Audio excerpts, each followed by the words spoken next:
জেলে যেতে হবে, কোনো চোর রেহাই পাবে না। সব চোরদের জেলে যেতে হবে, কোনো চোর রেহাই পাবে না। যে কটা চোর আছে, যে কটা এখনো রাস্তায় ঘুরে বেড়াচ্ছে বড় বড় লম্বা লম্বা সাদা পাঞ্জাবি পায়জামা পরে, সব জেলের ড্রেস পরে সবাইকে জেলে থাকতে হবে। এটা শুধু সময়ের অপেক্ষা। এত চুরি জোচ্চুরি, এত বাংলার মানুষের হাহাকার, এত বাংলার মানুষের আর্তনাদ, এগুলো বৃথা যেতে পারে না। কালের নিয়মে দেখবেন হবেই। ভারতবর্ষে এক জায়গায় রাম মন্দির হয়েছে, এবারে আমরা আশা করব রাম রাজত্ব প্রতিষ্ঠা হবে এবং এই সমস্ত অন্যায়, এই সমস্ত অত্যাচারের হাত থেকে মানুষ মুক্তি পাবে। একটা দলে আপনি ছিলেন। ব্যারাকপুরের সাংবাদিক সম্মেলন করে কংগ্রেস নেতৃত্বের বিরুদ্ধে ক্ষোভ উগরে দিলেন কংগ্রেস ত্যাগী কৌস্তব বাগচি। বুধবার সকালে কংগ্রেসের সর্বভারতীয় সভাপতি মল্লিকার্জুন খাড়গে এবং প্রদেশ কংগ্রেস সভাপতি অধীর রঞ্জন চৌধুরীকে ইমেল মারফত নিজের পদত্যাগপত্র পাঠিয়েছিলেন প্রাক্তন প্রদেশ কংগ্রেস মুখপাত্র কৌস্তব বাগচি। বুধবার বিকেলে ব্যারাকপুর ব্যাংক পার্কের বাড়িতে সাংবাদিক বৈঠক করে দলের নেতৃত্বের বিরুদ্ধে ক্ষোভ উগরে দিলেন তিনি। এছাড়াও তার পরবর্তী সিদ্ধান্ত আগামী 24 থেকে 48 ঘন্টার মধ্যে সর্বসমক্ষে জানাবেন বলেও জানান তিনি। ইঙ্গিত দিয়েছিলেন দুজনকে এক মঞ্চে দেখা যেতে পারে। মানে এগুলো ইঙ্গিতের কোনো ব্যাপার নেই। আমি স্পষ্ট বলছি, আপনার শুভেন্দু অধিকারী শুনছেন তো? শুভেন্দু অধিকারীর সাথে ব্যক্তিগতভাবে আমার খুব ভালো সম্পর্ক এবং বলেছি বিরোধী রাজনীতির মুখ। ইনফ্যাক্ট আপনি শুভেন্দু অধিকারীকে ধরছেন কেন? সুকান্ত মজুমদার কোন অংশে কম? যথেষ্ট ভালো নেতৃত্ব, তরুণ মুখ, অপেক্ষাকৃত। আমি কথা বলিনি, তারপরে প্রশ্ন করো। আমি বলছি শুভেন্দু অধিকারী বলুন বা সুকান্ত মজুমদার বলুন, এই ধরনের যারা মানুষজন যারা রয়েছেন, অপেক্ষাকৃত তরুণ মুখ, অক্লান্ত পরিশ্রম করছেন এবং এরা তো একটা বিরোধী রাজনীতির একটা বড় একটা পরিসর দখল করে নিচ্ছে। এটা যদি অস্বীকার কেউ করে, মূর্খের স্বর্গে বাস করবে। আমি বলছি আমি কি করব না করব, আমি বলেছি 24 ঘন্টা থেকে 48 ঘন্টা সময়। আমি বলছি ধরুন কথার কথা, এই বকফির ঘটনা ঘটলো, সন্দেশখালীর মতন ঘটনা ঘটলো, কংগ্রেসের কোন কেন্দ্রীয় টিমটা এখানে এসেছে? তৃণমূল কংগ্রেসের বিরুদ্ধে কথা বলেছে। রাহুল গান্ধী কটা টুইট করেছে, সোনিয়া গান্ধী কটা টুইট করেছে, মল্লিকার্জুন খড়গে কটা টুইট করেছে, এখানে কটা নেতা এখানে এসছে অল ইন্ডিয়া কংগ্রেস কমিটি। বিজেপির কেন্দ্রীয় নেতৃত্বের টিম এসেছে, বিজেপির এখানে বিজেপির তারা সিনিয়র লিডারশিপরা এসেছে, যে কোনো বড় বড় ঘটনা ঘটেছে এখানে। তাদের কর্মীদের সাথে কিছু হলে তারা এই বিষয়টা কেন্দ্রীয় লেভেলে সেই বিষয়টা সহানুভূতির সাথে দেখে। আর আমাদের এখানে কংগ্রেসের কি বিষয়? আপনি যদি বলেন এই সন্দেশকালীর মতন ঘটনায় প্রধানমন্ত্রী পর্যন্ত টুইট করলেন, যেটা দেশের সারা দেশের মানুষের হাড়িম করে দিয়েছে এমন একটা ঘটনা। প্রধানমন্ত্রী টুইট করছেন, প্রধানমন্ত্রী বিষয়টা নিয়ে রিয়াকশন জানাচ্ছেন, দেখা করতে আসবেন, এই ধরনের কথাবার্তা আপনাদের মিডিয়া মারফতেই শোনা যাচ্ছে। অথচ আমাদের কেন্দ্রীয় নেতৃত্বের কোনো ভ্রক্ষেপ নেই। আমি যদি এই সোজা কথাটাকে সোজাভাবে বলি, সাদাটাকে সাদাভাবে বলি, কালোটাকে কালোভাবে বলি, এই খারাপ হয়ে যাবো? এই কি আফসোস? আপনি আফসোস বা এইসব কথা আপনার নেতৃত্বের সঙ্গে কথা বলে বহুবার বলেছি।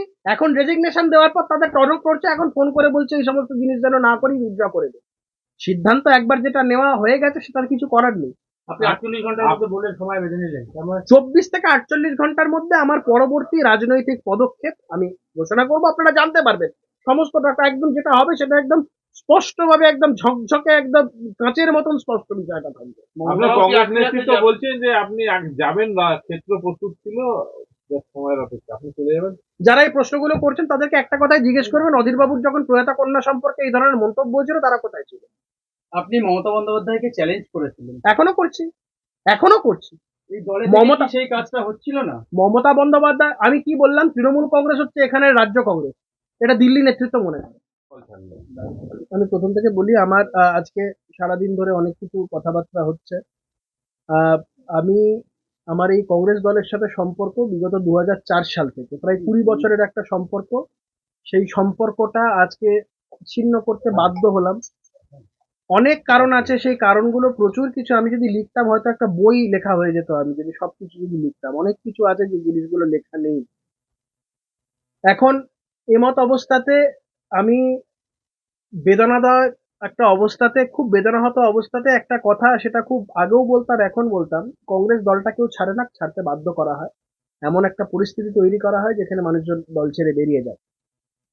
যাই হোক, একটা ডিফারেন্ট পার্সপেক্টিভ এটা। দ্বিতীয়ত হচ্ছে, ইতিমধ্যেই আমার কাছে এই রেজিগনেশন লেটার দেওয়ার পরে দলের তরফ থেকেও যোগাযোগ করা হয়েছে।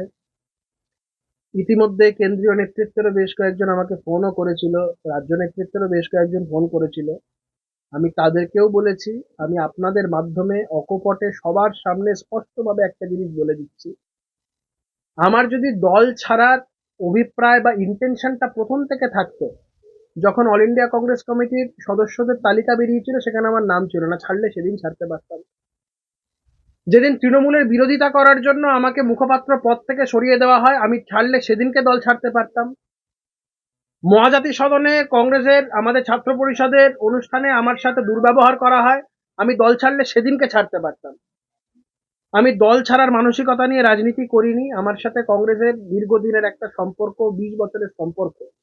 আমার ধরুন যা বয়স তার থেকে মানে 13-14 বছর বয়স থেকে আমি রাজনীতি করা শুরু করি, মানে কংগ্রেস দলকে সামনে থেকে রাজনীতি করা শুরু করি বাচ্চা বয়স থেকে।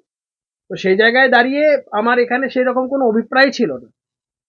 সম্পূর্ণ বিষয়গুলো আমি বারংবার চেয়েছিলাম দলের নেতৃত্বের কাছে, বিষয়গুলো উত্থাপন করলে ভেবেছিলাম বিষয়গুলো মিটে যাবে, কিন্তু নেতৃত্ব সেই জিনিসটা করতে চাইনি। যদি করতে চাইতো আমাকে সিদ্ধান্ত নিতে বাধ্য হতে হতো না। আজকে যারা এই বিষয়গুলো নিয়ে নাটক করছেন, আমাকে রিচ আউট করার চেষ্টা করছেন, বিভিন্ন জায়গায় বলছেন যে আমরা ওর সাথে যোগাযোগ করার চেষ্টা করেছি, আমি স্পষ্টত একটা কথা বলে দিয়ে যেতে চাই, এই সকল নাটকের কোনো প্রয়োজন নেই। বড় অংশের ইতিমধ্যেই কথাবার্তা বলা বলি শুরু করেছে, আমার কাছে খবর আসছে যে আমি নাকি দল ভাঙানোর চেষ্টা করছি বিভিন্ন জায়গা থেকে। আপনাদের মাধ্যমে স্পষ্টভাবে বলছি, আমি একটা লোককেও আমার সাথে আসার জন্য অনুরোধ করব না। যারা কংগ্রেস দলে আমার সাথে এতদিন ধরে যারা সতীর্থরা ছিল, যদি না কেউ স্বেচ্ছায় দলত্যাগ করতে চায় বা স্বেচ্ছায় আমার সাথে আসতে চায়, আমি কোনো মানুষজনকে আমি আমার সাথে নিয়ে আসবো না, যতক্ষণ না কেউ স্বেচ্ছায় এই বিষয়টা বলবে। আমি চাই না যে আমাকে নিয়ে এই ধরনের কথাবার্তা উঠুক যে আমি দলত্যাগ করেছি, দল ভাঙাচ্ছি, এই ধরনের আমি কোনো রকম মানে কালি নিজের গায়ে কোনোদিন রাজনৈতিক জীবনে লাগতে দিইনি, আগামী দিনও লাগতে দেবো না।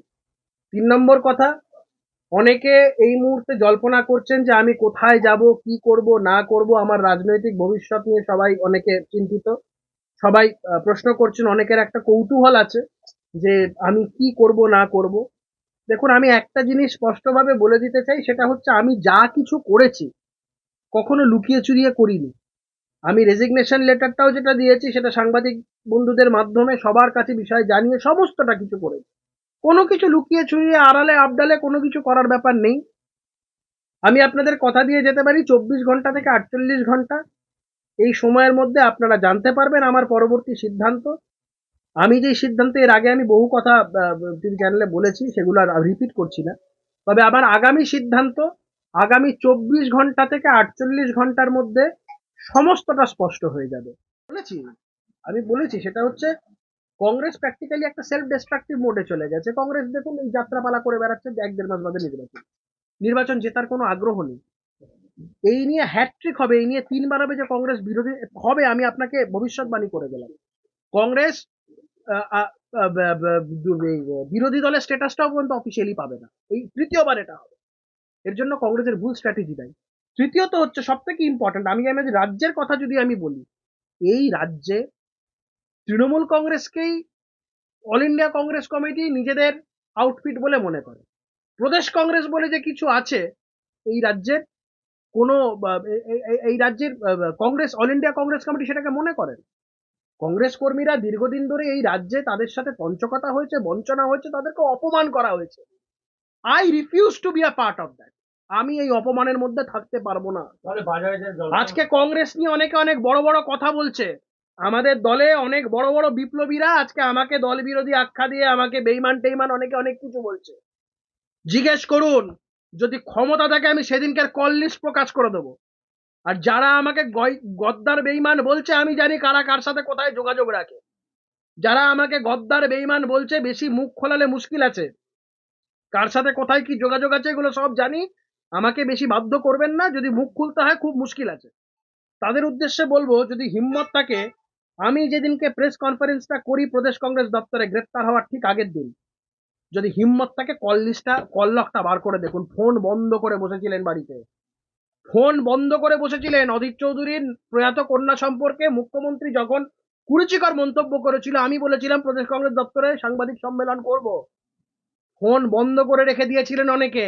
অনেকে আমাকে ফোন করে বলেছিলেন যে এসব করার দরকার নেই, এগুলো কোনো করার দরকার নেই, এগুলো করলে একটু বাড়াবাড়ি হয়ে যাবে, আমি সেদিনকে বলেছিলাম ইটের জবাব পাটকেল দিয়ে দিতে হয়, এই কথাটা আমি জানি এবং আমি এই ফিলোসফিতে বিশ্বাস করি। তাতে দল আমার পাশে থাকুক চাই না থাকুক, আমি কিন্তু আমার যে স্ট্যান্ড সেখান থেকে আমি নড়বো না। ব্যারাকপুর থেকে সৈকত গাঙ্গুলির প্রতিবেদন, চ্যানেল 24/7।